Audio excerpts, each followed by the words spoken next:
Jarl Harold Ironside prided himself on two things: the thickness of his longhouse walls and the size of his fires. His great hall in Nordfjord had walls of solid pine 8 inches thick, chinked with wool and clay, and a fire pit so large that 3 men were employed full-time through winter just to feed it. He burned 40 cords of birchwood a season, more than any other household in the fjord, and he considered this a sign of wealth rather than waste. When Ragnhild Ormsdottir started collecting moss, he did not even notice. When she started packing it between her walls, he laughed.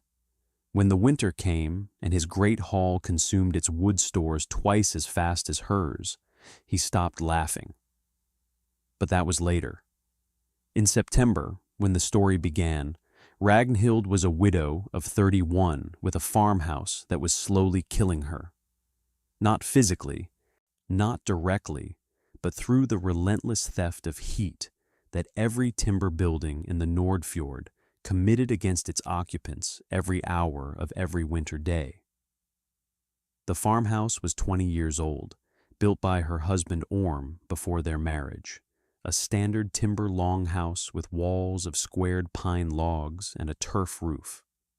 It was adequate, it was typical, and it leaked heat like a sieve leaks water, the cold finding every gap between the logs, every crack in the chinking, every imperfection in the joinery that 20 Norwegian winters had widened into channels for the wind. Orm had compensated with fire. He had burned 30 cords a season, hauling birchwood from the forest 3 miles uphill, splitting and stacking and feeding the fire that ran from October to April without pause. The fire was a living thing, and an occupant of the house as much as they were, demanding constant attention, constant fuel, constant labor. When Orm died in June, caught in a rock slide while hunting in the mountains, Ragnhild had looked at the empty wood yard and calculated the impossible: 30 cords, by herself, from a forest 3 miles uphill. With an axe she could barely swing, and a body that was strong, but not strong enough for that work, not alone, not in the time remaining before winter. She could cut perhaps 10 cords. She could buy 5 more from neighbors at a price she could barely afford. 15 cords total, half of what the farmhouse demanded. She was considering abandoning the farm when old Aino appeared. Tell us in the comments where you are watching from today, whether you heat with wood, with peat, or with something else entirely. The principle Ragnhild learned applies to everyone. It is better to keep the heat you have than to make more heat you will only lose. Subscribe now, because what old Aino taught her about moss is the reason Ragnhild heated her farmhouse on 12 cords while her neighbors burned 30. Aino was Finnish. She had come to Norway as a young woman, following a husband who had died decades ago, and she had stayed because the fjord was beautiful and because moving required energy she preferred to spend on other things.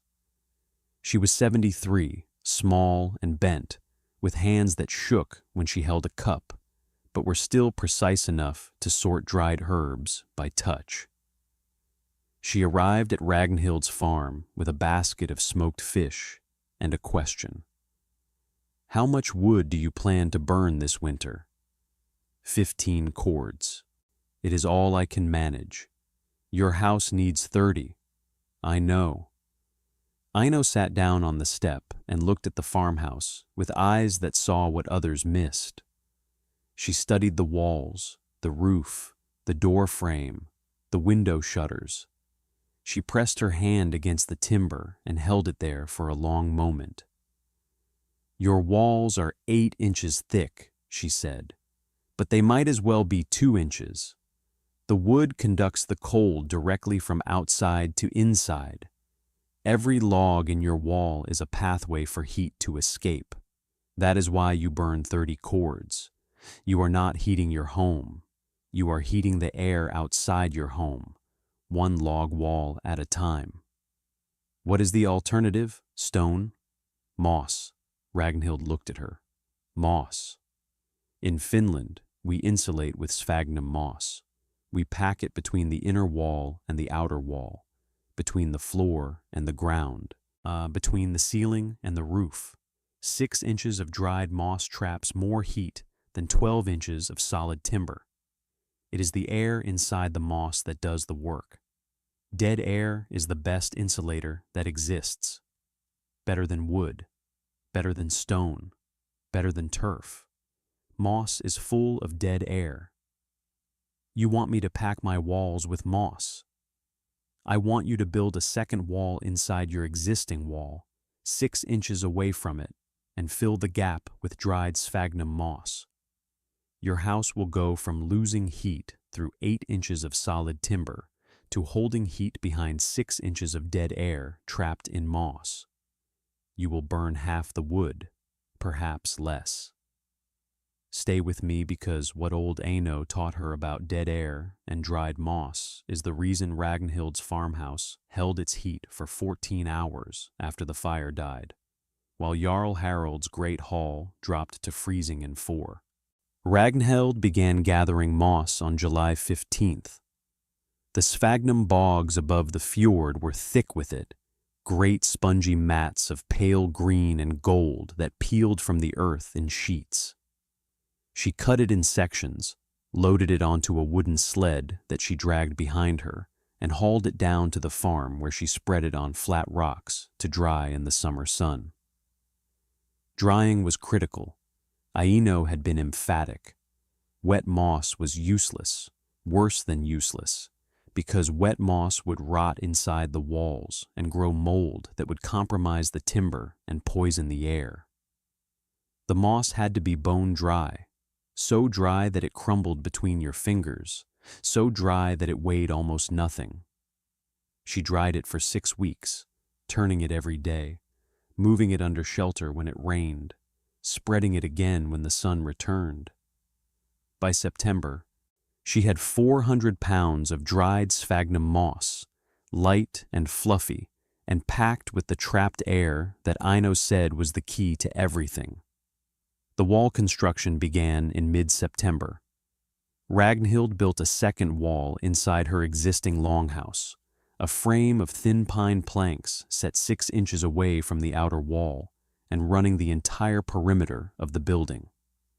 The frame was simple, vertical posts every 3 feet with horizontal planks nailed to them, creating a cavity between the inner and outer walls. Into this cavity, she packed the dried moss.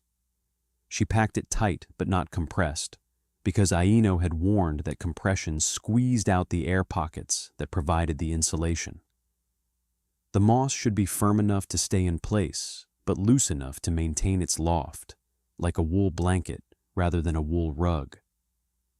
She filled the walls first, working her way around the perimeter of the farmhouse, stuffing moss into the cavity from the top and tamping it gently with a stick.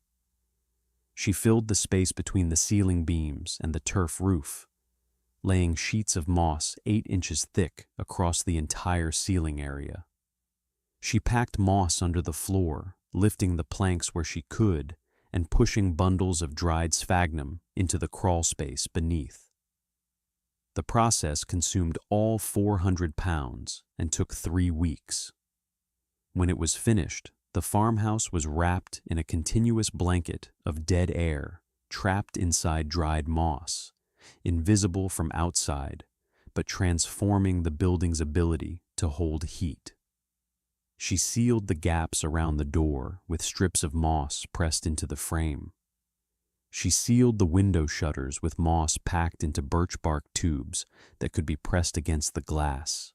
She sealed the chimney surround with a collar of moss that prevented warm air from escaping up the flue when the fire was out. The farmhouse looked the same from outside. The same squared pine logs, the same turf roof, the same door and shutters.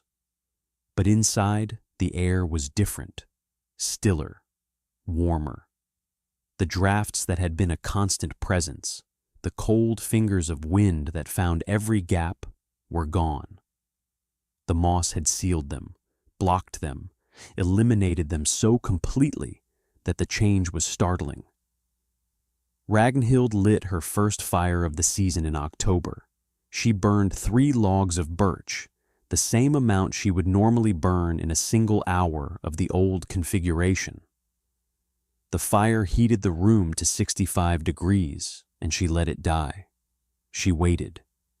In the old farmhouse, the temperature would have dropped to 40 degrees within 4 hours of the fire dying. The heat would have leaked through the walls, through the ceiling, through the floor, escaping into the cold air outside with the steady inevitability of water flowing downhill. In the moss-insulated farmhouse, the temperature dropped to 60 degrees after 4 hours, to 55 degrees after 8 hours, to 50 degrees after 12 hours. 14 hours after the fire died, the interior was still 48 degrees, warmer than the old farmhouse had been with a fire burning. She had doubled the thermal performance of her home with 400 pounds of moss. She burned 12 cords that winter. 12 cords, less than half of what Orm had burned, less than half of what every other farmhouse in the Nordfjord consumed.